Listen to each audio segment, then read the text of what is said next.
Jejak digital memang pahit. Ya, ini Imam Jumbo, kita simak bersama ya. Saya ingatkan lagi, kita komparasikan dengan artikel dari Dr. Irfan Win Sunan Ampel Surabaya. Mengaku keturunan Rasulullah luar biasa banyak. Tapi saya minta mereka verifikasi, buktikan nasabnya itu benar. Kalau mereka yakin nasab mereka benar, jangan argumentasi dong. Pakai ilmu nasab, pakai ilmu sejarah, bukan dengan caci maki, bukan dengan kebencian, tapi dengan data, dengan kitab, dengan argumentasi, dengan bukti. Analisa cerdas dari seorang Dr. Win Sunan Ampel Surabaya, Dr. Irfan, melalui tulisan beliau membedakan pemikiran otoritatif dan ilmiah. Jadi dibagi dua dalam polemik nasab ini, ada yang berpikir otoritatif, ada yang berpikir ilmiah. Kelompok Kiai Haji Ahmadudin Utsman Al-Bantani berpikir secara ilmiah, logis, dapat teruji, terukur, dan dibuktikan dengan data-data. Lain halnya dengan kelompok para kabib dan kibinnya. Mereka hanya otoritatif, hanya modal husnuzon, hanya mencantolkan pada ulama. Mbah Hashim tidak mempermasalahkan, Syekh Nawawi tidak mempermasalahkan, tapi beliau sudah wafat semua, tidak bisa dikonfrontir. Mengapa beliau tidak mempermasalahkan? Yang nyata-nyata di depan kita adalah ilmiah. Kita buktikan dengan data, dengan tes DNA, dengan data internal, eksternal, kata Imam Jumbo, gitu ya. Kita sebagai generasi muda Islam, Nahdlatul Ulama, tentunya harus berpikir rasional dan ilmiah. Kita buktikan dengan data-data. Karena apa? Karena mereka sendiri yang memanipulasi keturunan untuk menghegemoni, untuk memprovokasi. Buktinya kemarin Imam Jumbo sudah memprovokasi, dan di Karanganyar sudah terjadi. Itu namanya provokasi, itu bisa dilaporkan. Memprovokasi, tidak dijawab dengan ilmiah lagi. Di situ saja sudah membuktikan bahwa mereka itu bukan cucu Nabi. Mereka itu hanya gerombolan gen plat G yang pola-polanya sama seperti plat G yang lainnya di negeri asalnya. Kita simak bersama artikel yang dibacakan oleh Kang Rifki Zulkarnain, seorang dosen Fakultas Tarbiyah dan Keguruan UIN Sunan Ampel Surabaya. Tulisan ini publish pertama kali di Kompasiana tanggal 29 Agustus 2024. Jadi sudah di tahun lalu, namun diunggah kembali pada tanggal 6 April 2025 hari ini ya. Judulnya adalah Polemik Nasab Habib Alwi, Kebenaran Ilmiah versus Otoritatif. Teman-teman bisa membacanya sendiri di link yang saya sematkan di kolom deskripsi. Nama penulisnya adalah Dr. Irfan Tamwifi, dosen Fakultas Tarbiyah dan Keguruan UIN Sunan Ampel Surabaya. Berjudul Polemik Nasab Habib Alwi, Kebenaran Ilmiah versus Otoritatif. Setelah 2 tahun berjalan, perdebatan nasab Habaib Alawi tampaknya telah sampai pada kesimpulan akhir dan hanya menyisakan gimmick-gimmick di luar substansi perdebatan nasab. Suka tidak suka, terdapat 2 kesimpulan berbeda yang telah mengkristal menjadi keyakinan yang hampir mustahil berubah bagi masing-masing kelompok. Kelompok yang dipelopori Kiai Imaduddin meyakini bahwa Habaib Alawi tidak terbukti sebagai keturunan Nabi. Di pihak lain, kelompok Habaib Alawi dan para pendukungnya kukuh meyakini bahwa mereka benar-benar keturunan Nabi berdasarkan argumentasi mereka sendiri. Berdasarkan narasi dan argumentasi keduanya, tampaknya perbedaan ini tidak akan pernah mencapai titik temu mengingat masing-masing pihak menggunakan paradigma atau cara berpikir dalam kurung epistemologi yang berbeda dalam menilai kesahihan nasab Habaib Alawi. Bila ditelaah secara epistemologis, kelompok masyarakat yang menolak kesahihan nasab Habaib Alawi berargumentasi menggunakan paradigma kebenaran ilmiah, sedangkan kalangan Habaib Alawi dan para pendukungnya berpegang pada paradigma kebenaran otoritatif. Subbab kebenaran ilmiah. Kebenaran ilmiah adalah kebenaran yang didasarkan atas cara berpikir ilmiah, yaitu kebenaran yang dibangun berdasarkan fakta atau bukti berupa data-data yang dapat diverifikasi, diuji validitasnya, serta memenuhi hukum logika ilmiah. Kebenaran ilmiah menuntut adanya bukti-bukti yang dapat diverifikasi sebagai dasar kebenaran dan senantiasa terbuka untuk diuji kembali dengan data-data yang relevan dan tervalidasi. Masyarakat yang tidak percaya bahwa Habaib Ba'alawi keturunan Nabi tampaknya tidak akan pernah berubah kesimpulan, mengingat hasil kajian yang dipelopori oleh Kiai Imaduddin semakin matang dan sulit terbantahkan akibat komprehensifnya dukungan data-data tambahan yang teruji secara ilmiah dari berbagai bidang-bidang keilmuan. Tesis pembatalan nasab Habaib Ba'alawi semakin meyakinkan oleh adanya dukungan data-data sejarah, filologi, dan genetika yang lengkap, terverifikasi, dan siap diuji kembali secara empirik. Kiai Imaduddin mampu menghadirkan data-data dari kitab-kitab dan manuskrip nasab dan mendapatkan fakta meyakinkan bahwa klaim Habaib Ba'alawi sebagai keturunan Ahmad bin Isa hanyalah hasil manipulasi atau pencangkokan nasab oleh Ali Asyakron 5 bahkan 6 abad sesudah masa hidup Ahmad bin Isa. Berdasarkan data-data manuskrip pula, Kiai Imaduddin mampu memperlihatkan bukti bahwa Ahmad bin Isa tidak hijrah ke Yaman dan tidak memiliki anak bernama Ubaidillah atau Abdullah yang diklaim sebagai datuk nasab Habaib Ba'alawi dan menjadi penghubung nasab mereka dengan nasab Nabi SAW. Ubaidillah yang oleh kalangan Habaib Ba'alawi dinarasikan sebagai mujtahid mutlak, pada kenyataannya tidak jelas apa karya hasil ijtihadnya. Tidak jelas catatan mazhab yang dibangun, karena tidak ada muridnya maupun ulama lain yang mencatat hasil ijtihadnya.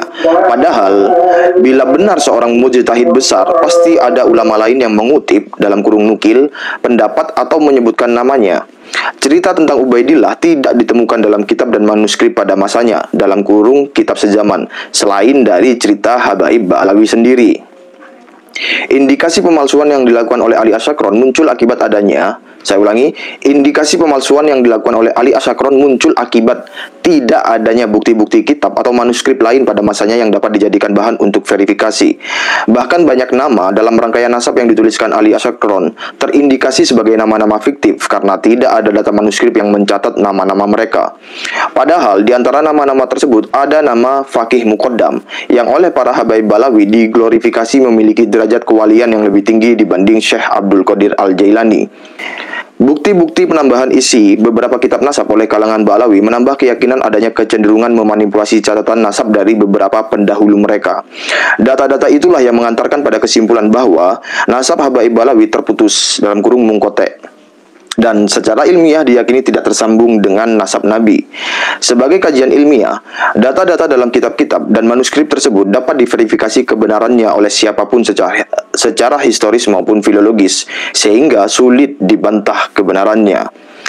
Penelusuran filologis oleh Menahem Ali juga mengungkapkan asal-usul klan Ba'alawi yang berasal dari Hadrami secara meyakinkan bukan berasal dari ras Arab, apalagi dari suku Quraisy, melainkan dari ras Askenazi. Demikian pula dengan berbagai peristiwa sejarah era dinasti Utsmani yang mencatat adanya hukuman Syarif Makkah terhadap seorang Ba'alawi yang dihukum karena mengaku sebagai Sayyid atau keturunan Nabi, menguatkan fakta bahwa sejak lama klaim Habib Ba'alawi sebagai keturunan Nabi sudah dipertanyakan banyak pihak. Hasil tes DNA membuka fakta yang paling sulit ditolak secara ilmiah, yang mana kaum Ba'alawi ternyata berhaplogrup G, gatel. Padahal keluarga Nabi yang diidentifikasi sebagai Bani Hashim berhaplogrup J1. Rangkaian data-data inilah yang menguatkan bukti meyakinkan bahwa secara ilmiah kaum Habaib Ba'alawi jelas-jelas bukan keturunan Nabi, bahkan secara genetik bukan termasuk ras Arab.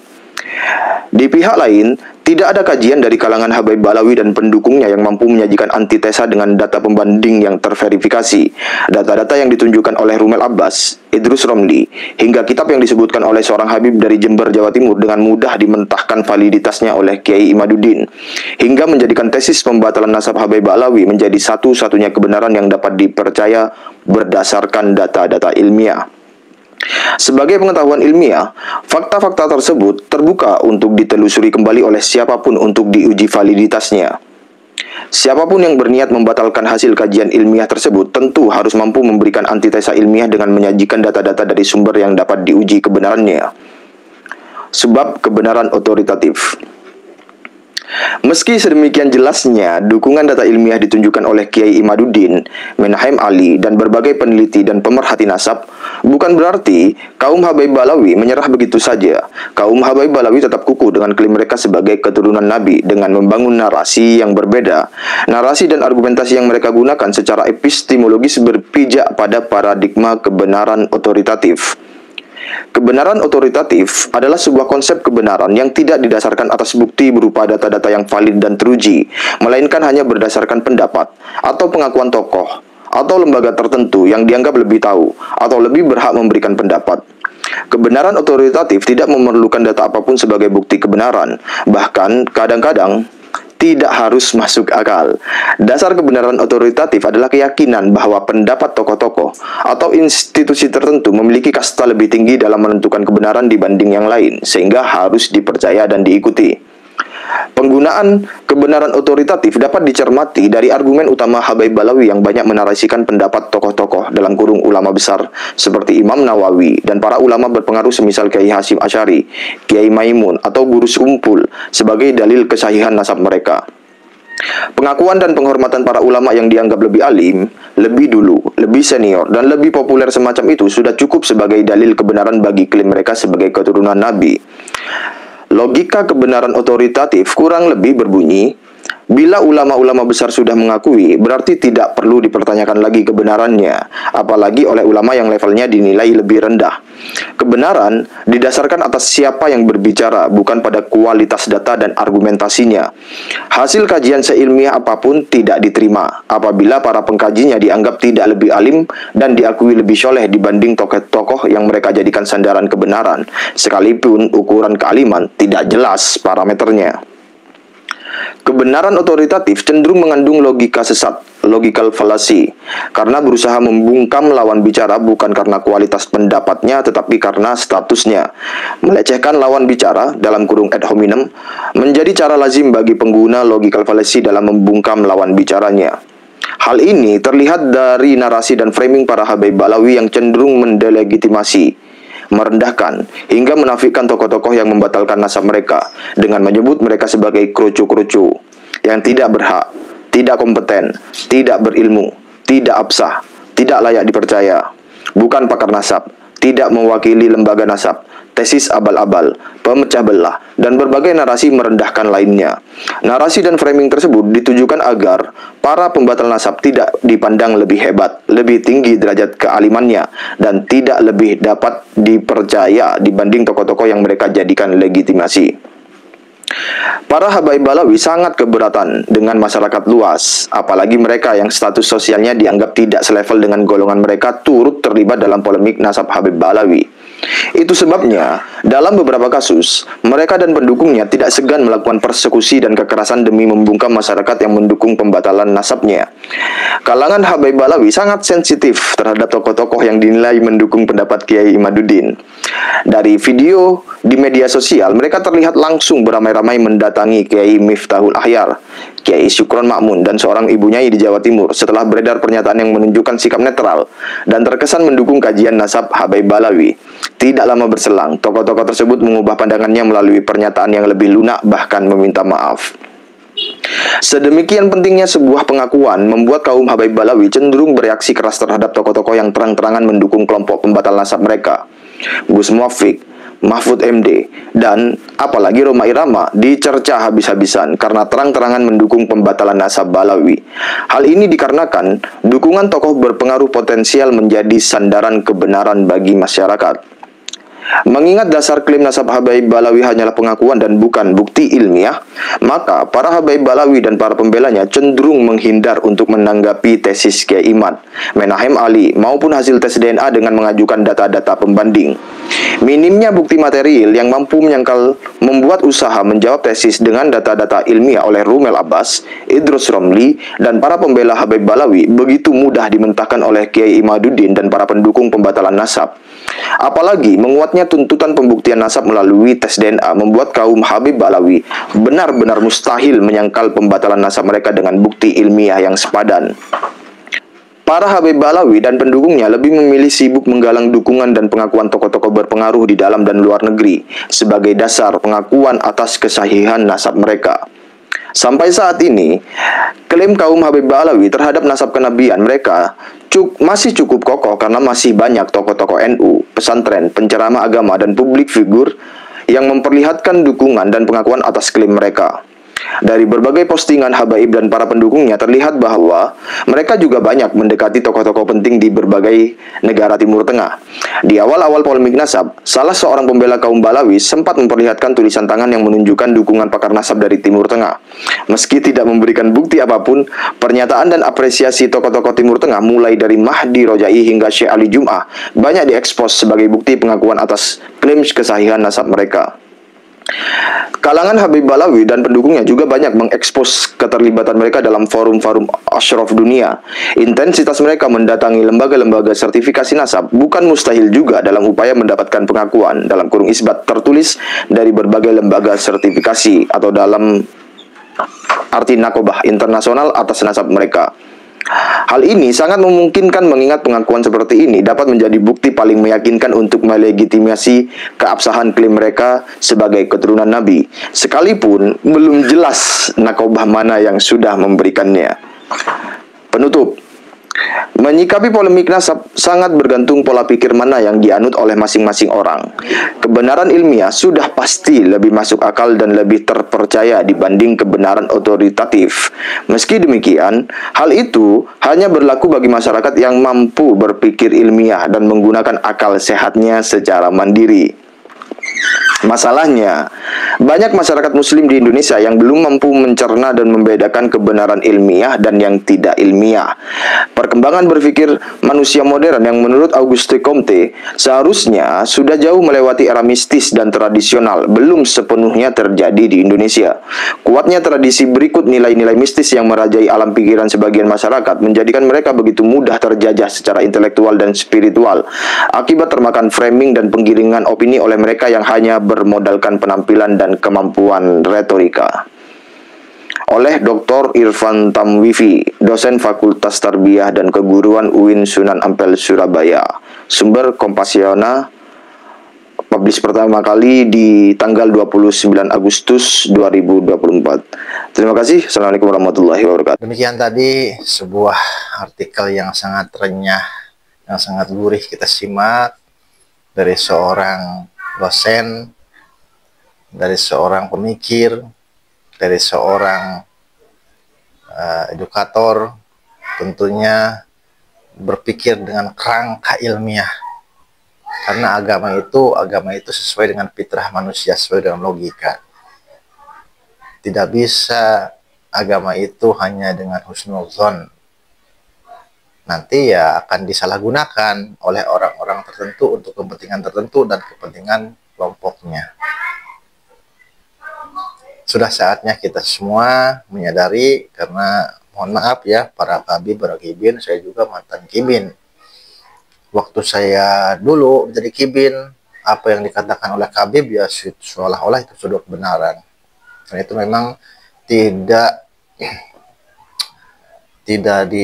bisa disangkal ya. Karena doktrinnya cucu Nabi, jadi percaya saja apa yang dikatakan oleh mereka. Karena kecintaan kita pada kanjeng Nabi Muhammad SAW.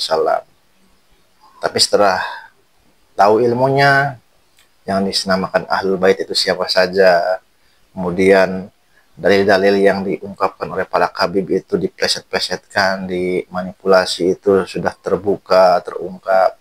Kemudian fakta-fakta sejarah, histori secara DNA, secara kajian ilmu nasab sudah terungkap. Ya, apa boleh buat? Kebenaran sudah di depan mata, tidak bisa disangkal dengan husnuzon saja.